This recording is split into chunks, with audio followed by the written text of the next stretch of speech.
The very first step in becoming a master communicator begins before you even say your very first word. You see, I had a mentor that told me something so profound, it will stick with me for the rest of my life. And that was to start treating your words like money. There are so many people that talk, but much of it is meaningless. There's no weighting to what they say.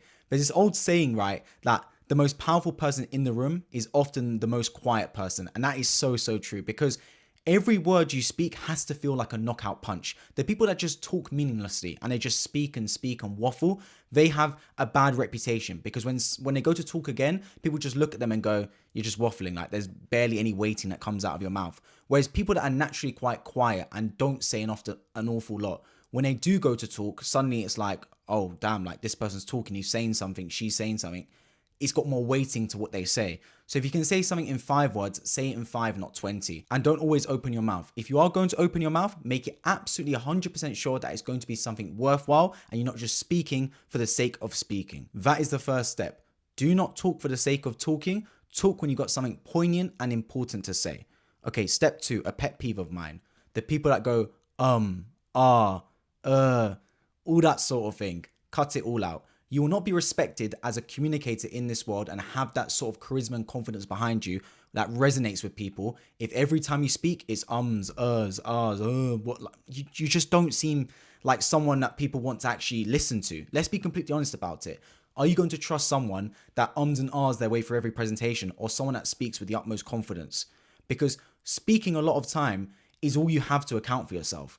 When you look at a lot of people, right, especially when they started out, all they had was their words. That was it, really. They had no evidence behind what they say. When I go to speak to a client, I can't sit there at the very beginning and say, these are my results, because I have no results. All I have is my word, and they have to believe me based on how I dress, how I look, and what I say. And the important part is what you say, because you can't change a lot of times how you look. Yes, you can change your appearance in terms of like you can wear a suit, or you can wear tracksuit bottoms, whatever, right? Like I can't change my height, I can't change my ethnicity, I am what I am. But one thing I can change is how I speak. And how you speak can be so powerful, and that can dictate whether you actually get the relationship, get the job, get the client, versus whether you don't. And people that speak with confidence and charisma do far better in terms of relationships, in terms of money they make, etc. So make sure you cut out the ums, the the ahs, because although it will be painful at the start, you have to pick up every single time you do it and basically promise yourself you will not do it again, and just keep training at it until eventually you stop doing it. Now you may be thinking, okay, cool, I want to stop doing that, but how's the easiest way to cut out the ums, the ahs, etc.? One of the easiest ways is pausing before you even talk. A lot of people, especially when talking, they seem to hate awkward silences. Like when someone asks them a question, they have to immediately respond, or they are seen as unsure, unconfident, or it's an awkward silence. When if you look at actually the most powerful and respected communicators, they embrace the silence. They like the awkward silence because they realize it's not awkward. It actually gives them an air of authority. Look at Elon Musk, because he perfects this. Whenever he goes on podcasts or is in interviews, whenever the interviewer asks him a question, a lot of the time, he actually pauses. He doesn't say something straight away, and he does that on purpose to gather his thoughts and to add more tension in that moment. If you ask me a question straight away, I respond bang, bang, bang, bang, bang, straight away, right? Although, yeah, you could be thinking, oh, cool, he knows what he's talking about, he's assured of himself, right? Sometimes it actually takes a little bit more of a power play to sit back when someone asks a question and to just stare at them for a second, because you staring at them for a second and not saying anything, I know will feel like an eternity when you're put on a spot to say something, but honestly, it does not feel that long. Like, it's double the time you think it is to everyone else around. They honestly don't see it as awkward silence. You think of it more awkwardly than everyone else in the room. But take that second to have a moment, think about what you're going to say, and then deliver on it. Because so many people just blurt out straight away. They've been asked a question instantly, they just blurt out whatever the first thing that comes to their head, to their mind, to their head. Instead, take a time, gather your thoughts, and then say something that's actually going to resonate with the person that's asked that question. So if someone asks you a question, pause. Take a second, take 2 seconds. It's far better to do that. Use it as a power play, use it to gather your thoughts than to just blurt out straight away to avoid the awkward silences. Embrace the awkward silences. Okay, step 3. This is a very important one, especially when you're talking at length about something. And you'll see a lot of politicians do this. You'll see a lot of master communicators do this, etc. Lecturers even do this sometimes, and that is to provide analogies and real life stories when you talk, because these resonate with people most. Think about it, right? Throughout generations, we're talking back to BC, before Christ, right? People were always telling stories. Like around the campfire, you'd have an old great grandfather talking about stories he had when he was a child. Stories are what actually connects you to someone. Me just saying meaningless words doesn't have that connection. When I bring in a story that's relatable, it actually makes someone feel more connected to me and resonate with me. And also beyond this, stories give you experience. They obviously a way of you providing knowledge. It makes you seem more trustworthy. Someone that has stories to tell is just a more interesting person, someone you want to listen to. I don't want to listen to someone that doesn't have interesting stories to say.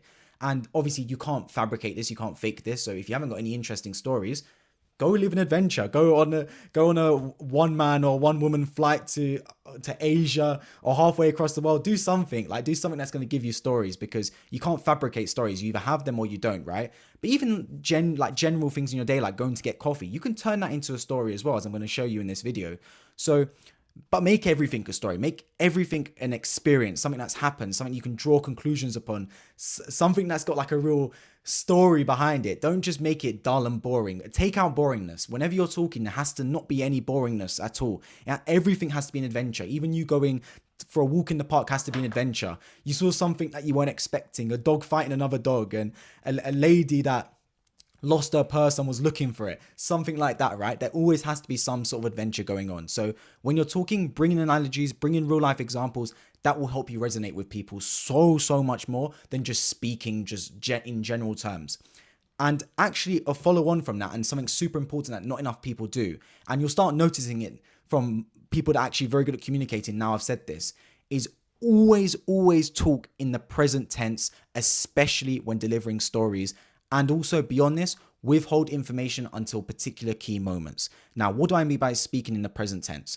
Let me give you two examples. Let's say I want to talk about someone that was going to rob my house. And this was happening 2 years ago. I can say, so I went downstairs, looked in the kitchen, they weren't there. Then I went into the bathroom and they weren't there either. Then I went into the garage and that's where they were. Everything was I went, I want, I like. It's all in the past tense. The past tense is not interesting because it's already happened. You know that person's safe. When you talk in the present tense, it flips. Let me say it now in the present tense. So I go downstairs, I'm walking step by step by step, and then I go into the kitchen thinking that the ghost is going to be there, the burglar is going to be there. I look around and thankfully it's not there. So I turn around and I look now into the bathroom because I see a little shadow over there. I go to look in. I peek around the shower head and it's not there either.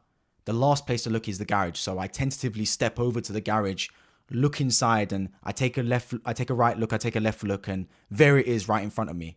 Do you see the difference? Like, you're talking in present tense. It captures the audience more. Don't talk in past tense. People, you want to be there with the person in the story. You want them to feel like they're there with you side by side, experience it firsthand. So if you ever have a story to say or anything in that regard, always speak in the present tense. Don't speak in the past tense, and withhold the key information. If it's an interesting story, don't say what happened right at the start. Like, what's the point? Keep them basically keyed in. Pretend it's like a Hollywood movie. Don't reveal the information at the start. Keep them keyed in, and right at the end you reveal the information. Keep the suspense there, right? Like you know the suspense tree they've got, that or the suspense graph, where you have like the climax and you have the falling action, all those sort of things, like the movie sort of plots, right? Make it like that. Next, this is something I struggle with a lot, and out of everything on this list, it's the one thing that, to be honest, I need to improve on the most, and that is to slow down your talking. When you speak slower, you are seen as more confident and more assured, as opposed to someone that's speaking really fast. It seems like they're frantic and they're not confident in themselves. And this is something I struggle with because I've always been a fast talker. Even probably now I'm speaking fast, although I'm actively trying to slow down how I'm talking. And speaking to a mentor, the best way to slow down your talking actually doesn't come from your mouth. It comes from your body movement and your hands. When you slow down how you move your hands, your body slows down accordingly. Whereas if I start moving my hands really quickly and talking like this, my voice quickens naturally. So the best way to slow down your talking, if you're naturally a fast speaker, is to just slow down your hand movements. Slow down your body movements, because if your body slows down, your voice will slow down. And conversely, if you're naturally a very slow talker and want to quicken up a little bit, speed up your hands a little bit as well at the same time. That's what's going to make it better. So you want to speak at a pace that's naturally actually quite slow, and you want to actually deepen your voice as well, because if you speak slower and with a deeper voice, you resonate more with people and you're seen as a more confident, more assured person, and someone people actually want to listen to and take instruction from. So if you're a manager, if you're a leader, if you want to be someone of power, Obama is amazing at this, Barack Obama. Listen to some of his speeches. Always the way he talks with a deep voice and slow and assured, and everything he says with weighting. He doesn't say anything with a lack of confidence. Everything he says with 100% assurance, and is slow and controlled as to how he says it. Because you don't want to be a machine gun, you want to be a sniper. Sniper, slow, assured, one shot dead. Machine gun, you're just blurting out like this, it's spray and pray. You don't want to be a spray and pray, you want to be a sniper. One shot bang when you say something, right? That's the mentality. Another big thing beyond this is when you are talking, especially if you're talking in front of people. I've done a lot of public speaking. I get praised for my public speaking. Make your body look big, right? So when you're talking, your body, a lot of times what people see in you, not even what you're saying, is how you look, how you present yourself. If you're like shriveled in like this, speaking like this, you don't give a confident approach and a confident figure. Instead, you need to open your body up, take up space. Bring your chest out, make it so people recognize you and take up space in the room. Don't be afraid to, especially when you're talking, take up space there. Be that person. Yeah, this is my space, this is my region. Use your arms, spread out. Completely fine. There's nothing wrong with doing that whatsoever. And importantly, beyond that as well, smile. Especially for males. If you're a male watching this especially, a lot of times what you say is not in your mouth, it's in your eyes. The eyes, Chico, they don't lie, as Scarface said, right? So smile when you talk. And smile in certain moments, look determined in certain moments. Your eyes paint a bigger picture than your mouth ever will. So you've got to be very sort of like in tone and in sync with what your eyes are doing, and use your eyes to your advantage. Like you can speak. When I look into the camera, I look with focus. It's as if I'm speaking to my friend right across from me. It's a one-on-one conversation with me and the person watching this, no matter where you are in the world, right? And make that be, I do that on purpose. So make that be very, very key into what you're doing and how you're acting, and use your eyes as a superpower. And when you speak with your palms facing, it's seen as far more trustworthy than in like this. When you got your palms out, you're showing your palms to people, they see that as more trustworthy. It's just a human psychology thing, like you're not concealing a weapon or something along those lines.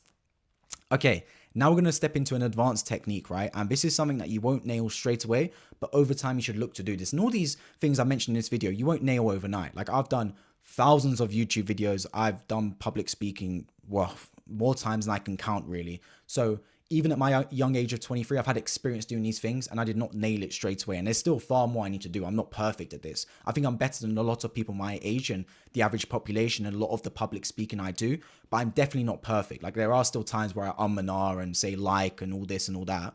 But for the most part, I am an improvement upon a lot of people my age and definitely the average population. But the advanced technique I'm going to say is to accentuate certain words and talk in rhythms. What do I mean by this? Let's go back to the example of someone trying to rob your house, right? So let's say it with no accentuations and no rhythm whatsoever. I'm going to say this sentence. I'm walking into the dark room and I see a shadow around the corner. I go to investigate, but thankfully it's just a cat. That is me saying it practically, not quite monotone, but almost monotone, how a lot of people would say certain things. Now let's add in accentuations and talk in rhythms. I'm walking into the dark room and I see a shadow around the corner. I go to investigate, but thankfully it's just a cat. Do you see the difference? I'm talking in a rhythm. Certain times I'm quickening up how I'm saying, certain times I'm slowing it down, and certain words I'm taking a breath before saying it, and certain words I'm saying it at a deeper voice or louder or quieter, all for certain effects, because not every word's treated the same. When you're talking, not every single word you say has got the same value and same importance. In certain words, what you say is going to have more importance. And politicians love to do this as well when they speak. When there's certain things they're saying, especially when it puts down their opponent or when they're saying something that's going to make them seem better, they say it at a louder tone, and relatively they say everything else at a quieter tone to really pick up on that. So for example, let's say a politician, Donald Trump, is talking about how he's going to increase spending for the US Army. And we're going to increase spending. Like he puts emphasis on increased spending, right? He doesn't say we're going to increase spending. He goes, we're going to increase spending. That's like the tone, the powerful part you remember from the sentence. He's doing that on purpose. So when you talk, think about what's the important part. What do you want people to remember? If they can remember only one word from the whole sentence you say, that one word should be the word you say the loudest and say with the biggest bravado and most importance. Those are just some techniques that I would recommend everyone to start implementing into their verbal communications from now on, because I truly believe speaking is a superpower. It's something we do every single day, and not enough people spend enough time nailing how to actually speak. And if you can speak with confidence and charisma, your whole life will improve. I promise you that. Relationships will improve. You'll make more money. Every single aspect of your life that you can think of will be improved if you can speak better. If you have a knack for talking, the gift of the gab, as people say, remember, you are the only person that can make it happen, but you are also the only person that can mess it all up.